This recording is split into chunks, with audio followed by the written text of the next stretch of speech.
In today's video, I am going to show you how you can recover your Instagram account without the email address and phone number, therefore without wasting any of your time. Let's jump to the video.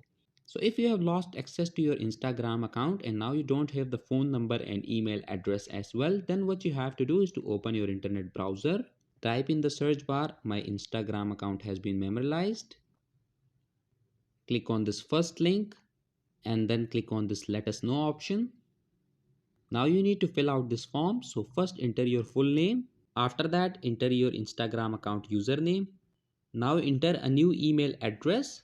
This email address is very important as it will be used by Team Instagram to contact you. Now in this additional info box you need to briefly state the issue that you are facing. You have to write everything how you lost access to your Instagram account. Once you have stated down your issue, all you have to do is to click on the send option.